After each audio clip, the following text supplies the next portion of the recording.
If I were to describe pFriem's fruited lambic-inspired ales, I think we would first have to talk about what a lambic is. And at its simplest form, a lambic is a tart wheat ale brewed very traditionally in a small portion of Belgium in and around the city of Brussels. Oftentimes, they would add fruit to their beers, or they would sweeten them or add other ingredients.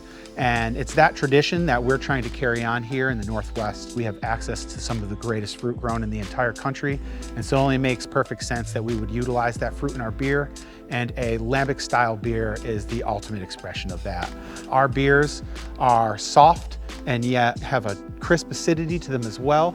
Bold fruit flavors while still well balanced, and they are dry and approachable and easy to drink for what's an otherwise complex beer.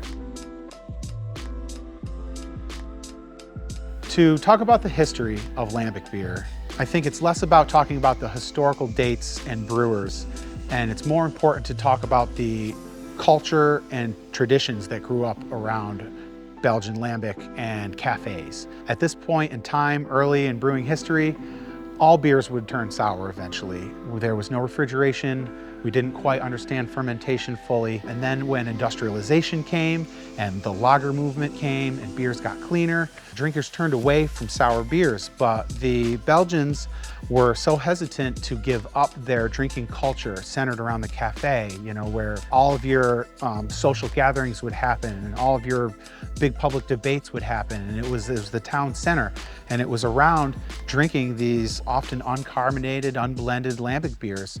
And so their reluctancy to let go of that tradition held on to this traditional beer. And even then, year over year, the volume that was being produced was dwindling and dwindling, and it wasn't until the modern craft beer movement that we saw a huge resurgence in traditional styles, and we're seeing a big pickup of lambic beer today.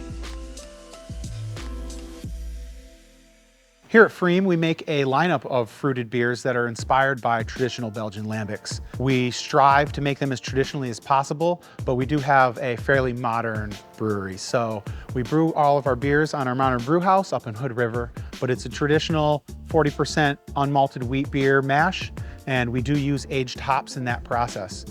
The hot wort then comes down here to Cascade Locks, where the real rustic nature of it begins. We pump that beer over into our cool ship, which is a shallow flat pan vessel that allows the beer to cool when exposed to air. And that's how they would cool this beer before there's refrigeration.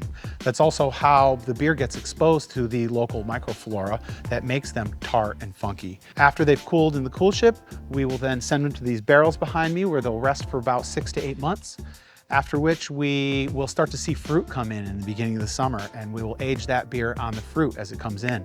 After about 2 or 3 months on the fruit, we filter them off, where we'll add sugar and yeast again before we bottle the beer.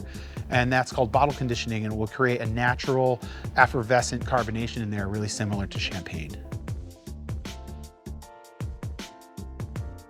Oftentimes people can be turned off by the term sour when it comes to sour beer.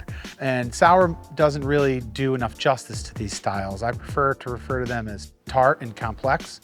And oftentimes, they're big, ripe fruit flavors with a tart and dry finish.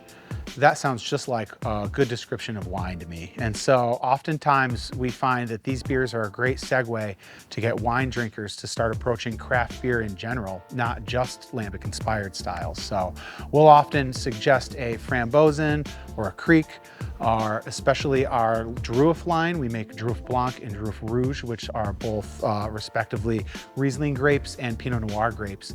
And they seem to have a lot more in common with a classic wine than it would a normal craft beer. So one of the more classic and traditional styles of fruited Belgian lambic beer is known as Kriek. And Kriek is a cherry-infused version. We make a Kriek with our friends out at Idiot's Grace in Mosier, Oregon. They're a vineyard and organic orchard. We go out there about in the beginning of June to start picking fruit. It's the first fruit of the year, so that's how we kind of know fruit season is starting. And after we bring the fruit back here, we'll destem it. We'll rack all of our barrels on top of it, and after aging for about 3 months, the beer starts to pick up this really vibrant hue of red. The cherries infuse the beer with this classic floral but also cherry pie aroma. And when I say pie, I mean the whole thing, the jammy filling all the way to the graham cracker crust. And it really makes for an approachable but dynamic beer that is a great introduction to this style of beer for people who haven't been exposed to it before. Another traditional fruit that's often seen in Belgian-style lambic beers is raspberries. We produce a version here called Frambozen. We receive our raspberries from our good friends at Hoffman Farms down in the Willamette Valley, and we age them in a very similar process for about 2 or 3 months on top of our barrel-aged lambic-inspired base beer. And the contribution from raspberries is not subtle. It is very intense. It is a vibrant, jammy beer, bursting with like ripe fruit aromas. This one, the fruit does the majority of the heavy lifting, and we're happy to let it. And we're also pleased to say that this past year, we were awarded a gold medal at the Great American Beer Festival in Belgian fruit beers for our Frambozen. So another one of our favorite brands in our lineup of fruited lambic-inspired ales is Pesh. Pesh means peaches. And we get our peaches from Gunkel Orchards, and they're out in Maryhill along the shores of the Columbia River. And it's a beautiful orchard. It's the dry desert out there, and this place is like an oasis in the middle of it all. And they grow some really fantastic, juicy, ripe fruit. And we think that's what makes ours special. We get fruit from there when they're at peak ripeness. We bring them in-house and we ripen them even further. We want the absolute juiciest peaches we can get. We then process them by hand and age beer on top of them like all of our others. It doesn't do a lot for changing the color of the beer. It's still a bright golden color, but the aroma is like a bag of freshly opened peach rings. It's like a summer day. It is really truly something special for, signaling the beginning of summer.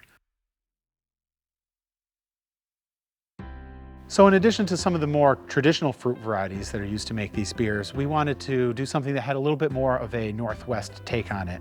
And so that beer is called La Baie Sauvage, and that means the wild berry. For us, the wild berry is a huckleberry, and it's wild because huckleberries really resist commercial cultivation. There's not any major commercial operations growing these, and so they're still hand foraged and hand harvested by families up in the mountains behind us. Ours come from outside of the region of Trout Lake, Washington, up in the Gifford-Pinchot Forest. We pick those up every year, and because they are hand harvested, they are very, very, very expensive. So expensive that it doesn't really make sense to make a beer with them. And because of that, we don't send this beer out into distribution. It is a special beer that you have to make the pilgrimage out to Hood River to taste. And we have bottles available for sale in our Bear's Den, and you can get pints in the tasting room when it is season. It's a truly special one that you've got to come out and see us for. So certain varieties of fruit will come with their own natural acidity built right in. And in those cases, we don't want to match them with an acidic base beer like our Lambic inspired and risk of making it too sour. And so we will use a softer Brettanomyces barrel-aged Saison to blend with those beers. Some examples of our lineup are Abricus, which is with apricots, Las Piñas with pineapples, and Nectarine Golden Ale with nectarines. These beers are definitely a lot more approachable for those people who aren't looking to get into a sour beverage of any sort.